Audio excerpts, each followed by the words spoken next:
Salut frères et sœurs, salut à tous les amis de la Côte d'Ivoire. Demain, c'est le 10 octobre 2020, le jour J.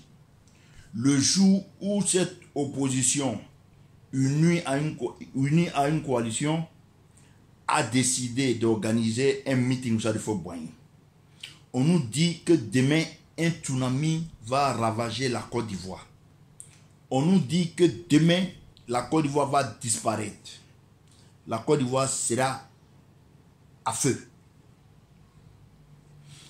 Mamadou Coulibaly, tout récemment, sur le plateau, sur des chaînes, a fait savoir que ce n'est pas pour protester contre la candidature de M. Ouattara.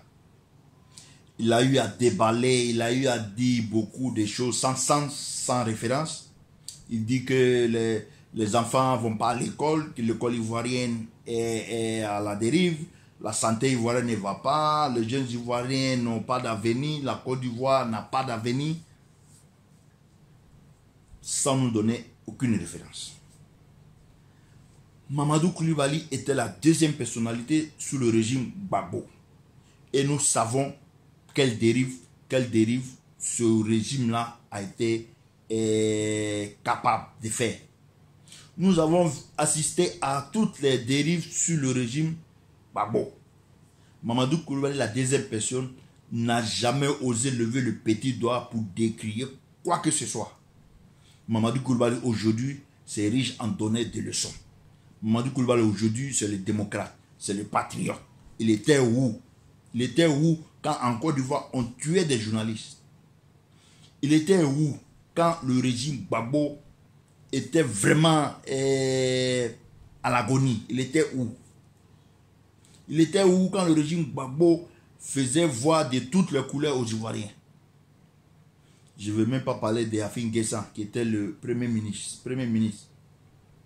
Sur le régime Gbagbo, on n'a aucune référence où vraiment la Côte d'Ivoire était un non-pays, un pays sans droit.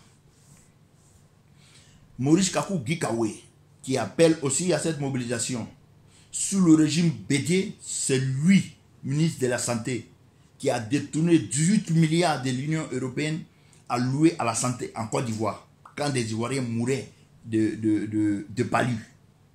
Sous le régime Bédié. Bédié n'a jamais osé lever le petit doigt. C'est ceux-là qui vont venir nous donner des leçons. C'est ceux-là qui vont nous parler de démocratie, qui vont nous parler d'état de droit. Un meeting, comme j'ai dit, n'est pas mauvais en soi. Mais qu'est-ce qui est derrière ce meeting-là? Comme j'ai dit, Mamadou Coulibaly a déballé, c'est un secret.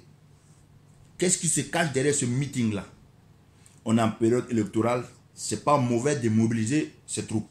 C'est pas mauvais de faire passer des mots d'ordre, des consignes à ses militants, ses sympathisants. Allez-y faire votre meeting au stade du Fort-Boigny. Au stade du Fort-Boigny, rappelez-vous que c'est l'État qui vous donne le droit de faire ce meeting là-bas. Donc, on ne veut pas voir des casses. Une chaise cassée, les responsables seront, comme l'a dit le Premier ministre Ahmed Bakayoko lors de la visite du président de la République dans le Maraoué, comme l'a dit, le soir, on leur présente la facture. Ça, c'est pour une chaise cassée. Mais pour quelques désordres que ce soit, la Côte d'Ivoire est un pays sérieux, nous avons des autorités compétentes, nous avons des institutions en place pour, quel que soit, pour le moindre désordre, les responsables seront arrêtés et jetés en prison. On a l'habitude de dire des prisonniers politiques, des politiciens se croient tout permis, des politiciens se croient des gens qu'on ne peut pas arrêter. Non. Si un politicien pose un acte de vandalisme, il va en prison. Surtout, les Ivoiriens sont plus prêts. Les Ivoiriens sont plus prêts à se regarder en chien de faïence. Les Ivoiriens sont fatigués. La Côte d'Ivoire aujourd'hui, les Ivoiriens ont un avenir. La Côte d'Ivoire est sur la bonne voie. allez-y faire votre meeting et rentrez chez vous comme on le dit. Ceux qui ne veulent pas rentrer là, on va leur donner un peu de place au dehors, Stade du Fort-Boigny, parce que le Stade du Fort-Boigny là, c'est un terrain de football et il y a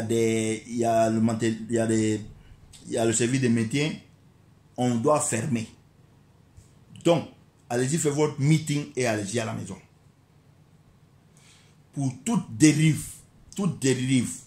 vraiment qui arrive après cette manifestation-là, après ce meeting-là, ces responsables-là sont déjà connus. On vous connaît, on connaît chez vous. Comme l'a dit le Premier ministre, vous aurez les factures ou vous aurez répondre devant les autorités de vos actes. Les Ivoiriens sont fatigués. Après ce meeting, qu'est-ce qui se cache derrière ce meeting? Nous le voyons venir, comme on dit. On ne peut pas interdire le meeting. Faites votre meeting et surtout les Ivoiriens, allez-y à la maison. Je vais appeler ici à l'intelligence et à la responsabilité des Ivoiriens. Surtout, regardez des jeunes talents comme Yodé et Suro, dont le nom vraiment a circulé beaucoup autour de cette affaire-là. Des jeunes talentueux, des jeunes artistes ivoiriens qui ont un talent fou, qui vivent de leur art. Aujourd'hui là, se mettent à la politique. Aujourd'hui là, on peut se mêler de la politique, mais il y a une manière de prendre parti qui joue sur vous-même, votre carrière. On a vu le cas de Serge Kassi ici.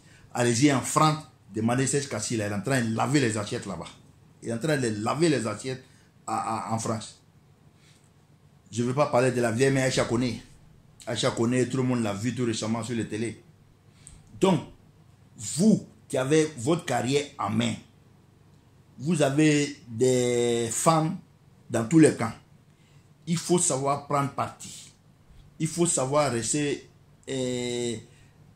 dans votre cadre. On peut chanter, décrier un régime.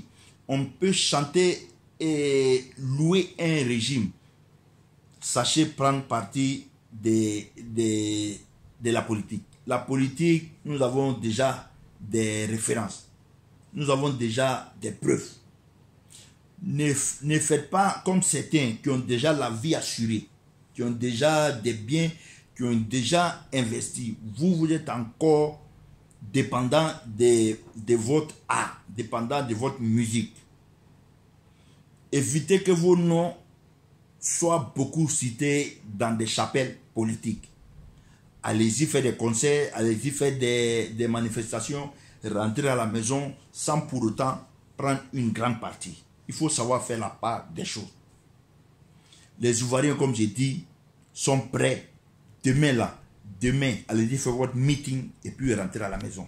Si vous ne rentrez pas à la maison, d'autres Ivoiriens, nous sommes là pour vous dire de rentrer à la maison. Nous sommes là pour barrer la route à tout ce qui va venir derrière ce meeting-là. Les Ivoiriens n'accepteront pas au désordre. Ce désordre-là ne passera pas en Côte d'Ivoire parce que des Ivoiriens ont mûri. Des Ivoiriens voient l'avenir en rose. Des Ivoiriens sont grands. Aujourd'hui, j'ai dit, l'opposition ne rassure pas. Cette opposition ne rassure pas et c'est sûr que les Ivoiriens n'adhéreront pas à leur projet. Aujourd'hui, aucun projet de déstabilisation en Côte d'Ivoire ne peut prospérer. Il faut que vous le sachiez. Aucun projet de déstabilisation en Côte d'Ivoire aujourd'hui ne peut prospérer. Allez-y, faites votre meeting qui a été autorisé. Amusez-vous. Vraiment, protestez ce que vous avez à protester. Faites-vous entendre. Mais de grâce, ne cassez pas. De grâce, que ce ne soit pas après la marche, que ce ne soit pas après le meeting, parce qu'après le meeting, là, quand vous finissez de lancer les mots d'ordre, les gens sont mobilisés, allez-y à la maison, faites tout pour mobiliser vos militants pour aller aux élections le 31 octobre. Là. Le 31 octobre. Là. Et c'est ce que Ouattara est en train de faire. C'est ce que vous n'arrivez pas à faire et c'est ce que vous devez faire. Vous avez encore le temps. Si vous êtes majoritaire, comme vous le dites, si vous êtes majoritaire, allez-y aux élections pour battre M. Ouattara. Les élections, c'est le 31 octobre, comme j'ai dit. Ce meeting-là, nous souhaitons que ça se passe dans la tranquillité, dans la joie. Dites tout ce que vous voulez dire. S'il y a des choses à prendre en compte, les gens prendront en compte. Ceux qui ont des décisions à prendre, prendront en compte. Ainsi, comme ça, on dit. Après le meeting là, comme il y a des idées derrière, il faudrait, ces idées-là ne vont pas prospérer. Arrêtez, parce que ça ne va pas aller loin. Les Ivoiriens ont mûri, nous sommes prêts. Comme j'ai dit, le combat continue, nous serons toujours là pour faire passer le message. Nous serons toujours là pour essayer d'apporter notre pierre à l'édification de cette jeune démocratie-là, de cette jeune nation qui a des, comme on dit, la jeunesse fait 70 ou 75% de la population ivoirienne. C'est une force. Nous avons des bras valides. La Côte d'Ivoire est sur la bonne voie. Ok. Les autorités, vraiment, soyez sereins. Le peuple ivoirien est prêt à barrer la route à toute campagne de déstabilisation, à toute manœuvre de déstabilisation.